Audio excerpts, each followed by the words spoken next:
ہماری تو ساری زندگی عشق رسول کے لیے وقف ہے۔ بولو حیدرآباد کے لوگوں، ایک دن کا عشق رسول مناؤ گے یا زندگی بھر عشق رسول مناؤ گے؟ ہاتھ کھڑے کرو، کون ہے جو زندگی بھر کے لیے ہاتھ کھڑے کہ عشق رسول میں جیئیں گے اور عشق رسول میں مریں گے؟ پھر جو بے ادب ہے، جو گستاخ ہے، جو ختم نبوت کے گستاخ ہیں، جو میرے آقا کے ختم نبوت کے منکر ہیں، جس طرح ہمارے قائد، ہمارے رہبر و رہنما حضرت نورانی رحمت اللہ علیہ نے جس طرح ان کو غیر مسلم اقلیت قرار دے کر دنیا میں رسوا کیا تھا، ہم بھی ان کے پیروکار ہو کر اعلان کرتے ہیں کہ ہم قبلہ نورانی کی اس تعلیمات پر جیتے دم تک عمل کرتے رہیں گے، اور قادیانیوں سے کبھی بھی مصالحت نہیں کریں گے، جس کو ہمارے قائدوں نے مل کر، عالم اسلام کے علماء نے مل کر جنہیں غیر مسلم اقلیت قرار دیا، کافر قرار دیا، ہم کبھی بھی اس کے ساتھ مصالحت کرنے والے نہیں۔ آج بڑے ایک منظم انداز سے قادیانی پھیل رہے ہیں، کتنے ٹی وی کے چینل ان کے چل رہے ہیں، یہ سارا فتنہ ہے، خیراتی اسپتالیں کھول رکھی ہیں، لوگوں کا مفت علاج کر رہے ہیں، لوگوں کو اپنے مذہب کی طرف بلا رہے ہیں، یہ کوئی مذہب نہیں، یہ تو گمراہی ہے، بولو یہ گمراہی ہے، یہ ضلالت ہے، کبھی بھی ان کا ساتھ نہیں دینا، جو سادہ لوگوں کو پھنسا رہے ہیں ان کو باخبر کرو کہ قادیانی کبھی مسلمان نہیں ہو سکتا، ان کے گرجے عبادت خانے کو مسجد کا نام نہیں دیا جا سکتا، وہ کبھی بھی علل اعلان اذان نہیں دے سکتے، لاؤڈ پر اذان نہیں دے سکتے، یہ تو قانون پاس ہو چکا ہے، پھر کس طرح وہ مسلمان ہو سکتے ہیں؟ عزیزان گرامی، تو ان کی ان حرکتوں کو دیکھیے، جو باشعور لوگ ہیں کڑی نظر رکھیے، ان گستاخوں پر، ان بے ادبوں پر کڑی نگاہ رکھیے، جو آقا کائنات کے ختم نبوت کے منکر ہیں، ہم ان سے بھی اعلان جنگ کرتے ہیں، یہ یہودیوں کے ایجنٹ ہیں، یہ نصاروں کے پٹھو ہیں، یہ ان کے ٹکڑوں پہ پلنے والے ہیں، یہ اپنے آقاؤں کا ٹکڑا مناتے ہیں، ہم مدینے والے آقا کے ٹکڑوں پہ پلنے والے ہیں، پھر ہم کیوں نہ وہ ٹکڑے منائیں گے اور سرکار کے قدموں پہ اپنی جانوں کو نچھاور کر کے دکھائیں گے۔ اور یہ عقیدہ ہے جو علامہ شاہ احمد نورانی کا نہیں، یہ میرے دوستوں مولانا عبد العلیم صدیقی رحمت اللہ علیہ کا نہیں، یہ حضرت پیر مہر علی شاہ صاحب رحمت اللہ علیہ کا نہیں، جنہوں نے قادیانیت کے خلاف جنگ کی تھی، یہ ان ہمارے اکابرین کا عقیدہ نہیں، ارے یہ تو قرآن کا عقیدہ ہے کہ رب ذوالجلال نے فرمایا ما کان محمد ابا احد من رجالکم، میرے پیارے نبی محمد مصطفیٰ صلی اللہ علیہ وسلم تم میں سے کسی مردوں کے باپ نہیں، ولکن رسول اللہ وخاتم النبیین، یہ تو اللہ کے بھیجے ہوئے رسول ہیں اور سب نبیوں سے آخر میں آنے والے رسول، اور آقا دو جہاں کے پیٹھ مبارک پر دونوں کندھوں کے درمیان مہر نبوت لگی ہوئی، کیا روایت میں آتا ہے، حضرت جابر بن سمرہ رضی اللہ تعالیٰ عنہ روایت فرماتے ہیں کہ ہر نبی جو بھی دنیا میں مبعوث ہو کر آیا، ہر نبی کو اللہ تعالیٰ نے دائیں ہاتھ پر مہر لگائی تھی نبوت، دائیں ہاتھ پر، لیکن جب ہمارے نبی آئے تو ان کو مہر نبوت پیٹھ پر دونوں کندھوں کے درمیان اللہ تعالیٰ نے مہر نبوت لگائی، اور یہ مہر ان کے خاتم النبیین ہونے کی مہر تھی۔ سبحان اللہ۔ سیرت نگار کہتے ہیں کہ اور نبیوں کو ہاتھوں پر مہر اور حضور کو پیٹھ پر مہر، اس میں کیا فرق ہے؟ یہ کیوں؟ یہ تصریح کیوں کی گئی؟ تو علامہ سہیلی جو بڑے سیرت نگار اور مقدمین میں سے ہیں وہ فرماتے ہیں کہ جس طرح کسی برتن میں مشک بھرتے ہیں جب وہ بھر جاتا ہے پھر اس پر مہر لگا دی جاتی ہے. تو حضور علیہ السلام کا جو قلب اطہر سینہ مبارک علم نشرح لک صدرک والا سینہ جس کو رب ذوالجلال نے علم سے، نور سے، معرفت سے، حکمت سے، کائنات کے رازوں سے، اپنی معرفت سے، مخفی بھیدوں سے جو کسی کو معلوم نہیں تھے، میرے آقا کے قلب اطہر کو ہر علم سے بھر دیا. جب وہ قلب اطہر بھر گیا تو قلب کا رخ اس طرح ہوتا ہے جہاں پر مہر نبوت لگی تھی. جس طرح مشک کا پیالہ بھر جاتے ہیں، شیشہ بھر کر اس پر مہر لگاتے ہیں، میرے آقا کے قلب اطہر کو علم اور حکمت سے بھر کے رب ذوالجلال نے یہ مہر ختم نبوت کی لگا. ایک صحابی کہتے ہیں کہ مجھے یہ شوق تھا کہ کبھی اس مہر نبوت کا دیدار کروں. وہ فرماتے ہیں کہ ایک دن ایسے ہوا کہ میرے آقا نے مجھے اپنی سواری پر مجھے ساتھ بٹھا دیا. اب موقع تھا، حضور کے پیچھے تھا، لیکن حضور علیہ السلام کو کپڑے مبارک تھے، تو میرے دل میں یہ خواہش مچل رہی تھی کہ ایک کاش کہ مہر نبوت کا دیدار کر لوں. میں دل میں سوچ رہا تھا تو میرے آقا نے میرے دل کے راز کو بھاوا لیا. سبحان اللہ، سبحان اللہ. حضرت آقا دو جہاں فرماتے ہیں کہ تم جب نماز میں میرے پیچھے کھڑے ہوتے ہو تو تم سمجھتے ہو کہ میرا رخ قبلے کی طرف ہے، میرا منہ آگے ہے، لیکن مجھے قسم ہے اللہ کی ذات کی، میں جس طرح آگے دیکھتا ہوں اس طرح پیچھے دیکھتا ہوں. جس طرح تمہاری نمازوں کو دیکھتا ہوں اس طرح تمہارے دل کے خشوع اور خضوع کو بھی دیکھ لیتا ہوں. اب دیکھیں دل کا خشوع اور خضوع یہ تو باطن کا معاملہ ہے نا. ابھی آپ جلسے میں بیٹھے ہیں، کندھا کندھے سے ملائے، آپ کو پتہ ہے کہ آپ کے قریب والا کیا سوچ رہا ہے؟ آپ کو پتہ ہے؟ بولو. آپ ساتھ ساتھ بیٹھے ہیں، کسی کو پتہ ہے کسی کے دل میں کیا خیال آ رہے ہیں؟ کسی کو کسی کا پتہ نہیں، لیکن یہ میرے آقا ہے، یہ کائنات کے تاجدار ہے. نماز پڑھائی ہے، سلام پھیرا ہے، صحابہ کی طرف مخاطب ہو کر فرماتے ہیں، دیکھتے ہیں آخری صف میں پیچھے، سب سے پیچھے آخری صف میں ایک صحابی کھڑے ہیں، اس کو نام لے کر بلایا. ادھر آؤ. اس کو نام لے کر بلایا.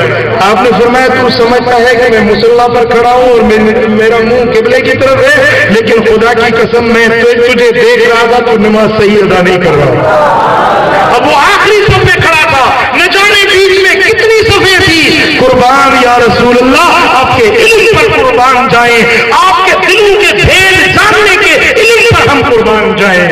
وہ صحابی کہتے میرے دل میں خیال آیا کہ مہر نبوت کا دیدار کر لوں. اب یہ خیال آنا تھا، میرے آقا نے کپڑا مبارک اوپر کیا. اور روایت میں آتا ہے کہ حضور علیہ السلام کی پیٹھ مبارک ایسی تھی جس طرح چاندی میں کوئی چیز دھوئی جاتی ہے، چاندی چمکتی ہے نا، اس طرح میرے آقا کی پیٹھ مبارک چمکتی تھی. اور کبھی صحابی کہتے ہیں کہ ایسے لگتا تھا جب حضور احرام باندھتے، جب کندھے مبارک ظاہر ہوتے تو یوں لگتا جیسے چاند کا ٹکڑا زمین پر آ گیا. اتنا حسین بدن تھا میرے آقا کا. میرے دل میں خیال آیا، حضور نے کپڑا مبارک اوپر کیا تو وہ مہر نبوت میں نے دیکھی. وہ گوشت مبارک ابھرا ہوا تھا، جس طرح کبوتر کا انڈا ہوتا ہے اس طرح ایک گوشت کا ٹکڑا ابھرا ہوا تھا، اس پر لکھا ہوا تھا محمد الرسول اللہ. بولو کیا لکھا تھا؟ محمد الرسول اللہ. یہ مہر نبوت. وہ صحابی کہتے ہیں جب میں نے دیکھا تو میں نے اپنا منہ در کیا کہ اس کو چوم لوں. کہتے خدا کی عزت کی قسم میں نے آج تک کوئی مشک، کوئی عنبر اتنا خوشبودار نہیں سنا جتنا اس مہر نبوت سے مشک سے زیادہ خوشبو آ رہی ہے. اور میرے آقا کے جسد اطہر سے ہر وقت خوشبو نکلتی تھی. جہاں بیٹھتے تھے وہ جگہ خوشبودار ہو جایا کرتی تھی. جس گلی سے گزرتے تھے وہ گلی بھی خوشبودار ہو جاتی تھی. جس بستر پر بیٹھتے تھے وہ بستر بھی خوشبودار ہو جاتا تھا. اور جس کے ساتھ ہاتھ ملاتے تھے, مصافحہ کرتے تھے, 3 دن تک اس ہاتھ ملانے والے کے ہاتھ سے مشک کی خوشبو نہیں جاتی. اور صحابہ کرام اپنے چھوٹے چھوٹے بچوں کو لاتے آقا دو جہاں کی خدمت پاک میں, تو حضور ان بچوں کو اٹھا لیتے, اپنے گود میں بٹھاتے, ان کے چہروں پر ہاتھ پھیرتے, شفقت کے ہاتھ پھیرتے. پھر وہ بچے جب گھر جاتے تو ان کے گھر سارے خوشبودار ہو جاتے. وہ ان کی مائیں کہتی کہ میرا بیٹا آج تو محمد عربی کی گود سے آ کر آیا ہے کہ اس کے بدن سے حضور کی خوشبو آ رہی ہے. سبحان اللہ. حیدرآباد کے لوگوں, آج لوگ کہتے ہیں نبی ہمارے جیسا, اور یہ گستاخیاں کرتے ہیں, بے ادبیاں کرتے ہیں. ارے میرے آقا کا مثل کوئی دکھاؤ تو صحیح پوری کائنات میں. حضرت براء بن عازب کہتے ہیں کہ حضور علیہ السلام جب رات کی اندھیری میں حضور آتے تو چہرہ یوں چمکتا کہ اندھیرے گھر روشن ہو جاتے. جب حضور ہنستے, سبحان اللہ, میرے آقا جب ہنستے تو صحابہ کہتے ہیں جب حضور کے دانت مبارک ظاہر ہوتے تو اس طرح روشنی ہوتی جس طرح بجلی چمکتی. بارش میں دیکھا ہے نا آپ نے, سندھی میں ہم تو کہتے ہیں کھیوڑ چمکندیا, اور اردو والے کہتے ہیں بجلی چمکتی ہے تو ایک لمحے کے لیے آپ دیکھتے ہیں نا پوری دنیا روشن ہو جاتی ہے, پھر وہ اندھیرا ہو جاتا ہے. لیکن صحابہ کہتے ہیں حضور جب ہنستے تو در و دیوار روشن ہو جاتے, مدینہ منورہ کے گلی کوچے روشن ہو جاتے. ایک دن حضرت امام حسین رضی اللہ تعالیٰ عنہ حضور عشاء نماز پر تشریف فرما ہو رہے ہیں. امام حسین کہتے ہیں نانا جان میں بھی آپ کے ساتھ چلوں گا. ساتھ آئے. جب مسجد میں پہنچے عرض کی نانا جان اب میں امی کے پاس جاؤں گا. آپ نے فرمایا چلے جاؤ. حضرت بلال نے فرمایا عرض کی کہ یا رسول اللہ مجھے اجازت ہے میں شہزادے کو گھر چھوڑ کر آؤں. تو حضرت امام حسین نے عرض کی کہ نہیں میں خود جاؤں گا. لیکن نانا جان اندھیری ہے, میں کس طرح جا سکتا ہوں. حضور مسکرائے, حضور ہنسے. تو روایت میں آتا ہے حضور کے ہنسنے سے جس طرح بجلی چمکتی ہے اس طرح پورے مدینے کا شہر روشن ہو گیا. اتنی روشنی ہوئی کہ وہ شہر کے دو دیوار چمک گئے. اس روشنی میں حضرت امام حسین گھر پہنچے ہیں. جب تک گھر نہیں پہنچے وہ کوئی لمحے کی روشنی نہیں تھی, لیکن شہزادے جب تک گھر پہنچے ہیں تب تک یہ روشنی ہی روشنی رہی. دکھائیں کوئی ایسا جس کے ہنسنے سے جہان منور ہو جائے. دکھائیں کوئی ایسا جس کے بدن سے پسینہ نکلے تو اس پسینے سے مشک سے زیادہ خوشبو آتی ہو.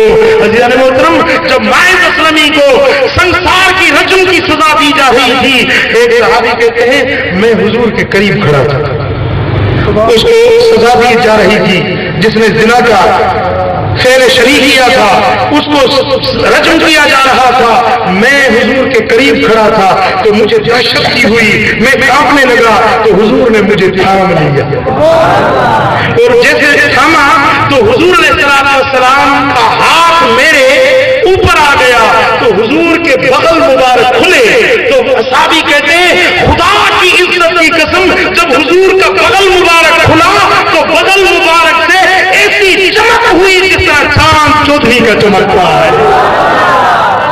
اور حضور کے پسینے کے چند قطرے بغل مبارک سے گرے, وہ قطرے مجھ پر پڑے تو کہتے ہیں مجھے اس رب کی قسم ہے جس کے ہاتھ میں میری جان ہے, اتنی خوشبو میں نے زندگی بھر کبھی نہیں سونگی جو میرے آقا کے بغل مبارک کے پسینے میں خوشبو. آپ سمجھتے ہیں؟ بولو.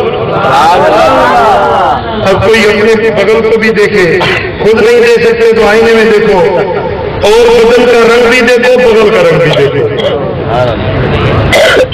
لیکن یہ تو میرے آقا ہے, یہ تو نور والے نبی ہیں، یہ تو بے مثل و بے مثال نبی ہے، جس کے بغل مبارک عام لوگوں سے منفرد اور ممتاز ہیں، جن کے بغلوں سے بھی چودھویں کے چاند کی مانند روشنیاں نکل رہی ہیں اور خوشبودار پسینہ ٹپک رہا ہے۔ پھر ایک صحابی آتی ہیں، عرض کرتی ہیں یا رسول اللہ ہمارا دستور ہے ہم اپنی بیٹیاں جب بیاہ دیتے ہیں، شادی ہوتی ہے تو ان کو عطر ضرور دیتے ہیں۔ یا رسول اللہ ہم غریب آدمی اور کوئی عطر نہیں، میں شیشی لائی ہوں، یا رسول اللہ اپنے پسینے کے چند قطرے مجھے عنایت فرما دے، یہ عطر بنا کر اپنی بیٹی کو جہیز میں دوں۔ سبحان اللہ۔ آقا دو جہاں نے اپنا پسینہ مبارک ٹپکا کر اس کے شیشی میں ڈالا اور فرمایا اس کو ڈھکن دیا، آپ نے فرمایا لے جاؤ اپنی بیٹی کو جہیز میں جا کر دو۔ میرے دوستو وہ صحابیہ اپنی بیٹی کو وہ پسینے مبارک کے چند قطرے وہ جہیز میں دیتی ہیں، بیٹی کی شادی ہو گئی، اپنے شوہر کے گھر چلی گئی۔ اب جب ان کو خوشبو کی ضرورت پڑتی ہے تو اس شیشی مبارکہ کا ڈھکن کھولتے ہیں، کیا ڈھکن کھولتے ہیں تو اتنی خوشبو نکلتی ہے، وہ کمرہ خوشبودار، وہ گھر خوشبودار، وہ برآمدہ، وہ صحن خوشبودار، پھر جب ہوا چلتی ہے تو پورا محلہ خوشبودار، پورا گاؤں خوشبودار ہو جاتا ہے۔ اب اس گھر کا نام رکھ دیا بیت المطیبین، خوشبوداروں کا گھر۔ یہ وہ گھر ہے جس گھر کے اندر میرے آقا کے پسینے مبارک کے چند قطرے ہیں، وہ گھر خوشبو والوں کا گھر بن جاتا ہے۔ اب بتائیں کون ہے میرے آقا کا مثل، کون ہے میرے آقا جیسا؟ میرے دوستو ایسے بے عیب نبی نے جو عیب نکالے، نکتہ چینی کرے، پھر تو یہ فیصلہ ہے نا، یہ زمین کا فیصلہ نہیں ہے، آسمان کا فیصلہ ہے، یہ آسمان کا فیصلہ ہے کہ ایسے بے مثل نبی جو اللہ کے قدرت کا حسین شاہکار ہے، بے مثل شاہکار ہے، اس نبی پر جو نکتہ چینی کرتا ہے یہ خود خدا کے قدرت پر نکتہ چینی کر رہا ہے۔ اب اس کی سزا موت سے کم تو کوئی اور سزا ہے ہی نہیں۔ محترم تو ہم نے اپنے اکابر سے یہ سیکھا ہے، یہ عقیدہ ہم نے پایا ہے اپنے مشائخ سے، اپنے اساتذہ سے، اپنے ائمہ کرام سے کہ آقا کا مثل پوری کائنات میں نہ آیا نہ آئے گا۔ بولو آقا کا مثل۔ اور اس محبوب کی محبت میں جینا ہے، اس کی محبت میں مرنا ہے، اور عقیدہ ختم نبوت پر مستحکم رہنا ہے۔ اور یہ ہمارا عقیدہ جو ہمارے اکابرین نے ہمیں ورثے میں دیا ہے کہ گستاخان رسول اور جو ختم نبوت کے منکر ہیں ان سے کبھی بھی ہماری صلح نہیں ہو سکتی۔ ہم اس عقیدے پر جیئیں گے، اس عقیدے پر مریں گے۔ اور دوستان محترم جس طرح ابھی آپ نے ہمارے حضرت قبلہ سعید محمد زبیر مدد العالی سے سنا کہ آئندہ الیکشن بھی ہونے والی ہے، عزیزان محترم ہم کہتے ہیں کہ یار سیاست کو چھوڑو، یہ بزرگوں کا، پیروں کا، عالموں کا سیاست سے کیا جائے، یہ تو سیاست تو جو ہے نا سیاستدانوں کو کرنے دو، تم اللہ اللہ کرو، یہ کہتے ہیں یا نہیں کہتے؟ یہ تصور غلط ہے، یہ تصور غلط ہے۔ سیاست بھی مذہب کا حصہ ہے، سیاست مذہب کا حصہ ہے، سیاست مذہب کا حصہ ہے، یہ الگ چیز نہیں ہے۔ میرے دوستو جب حضرت امام نورانی اسمبلی میں گئے تو کام کیا نا۔ آج بھی اگر ہمارے کوئی صالح افراد، ہمارے عالم، ہمارے کوئی عقیدہ اہل سنت والے اسمبلی میں جائیں گے تو ہماری بات کریں گے، ہمارے لیے قوانین پاس کریں گے۔ اب وہاں شرابی کبابی بیٹھے ہیں تو یہی قانون ہوں گے نا جو ہم دیکھ رہے ہیں،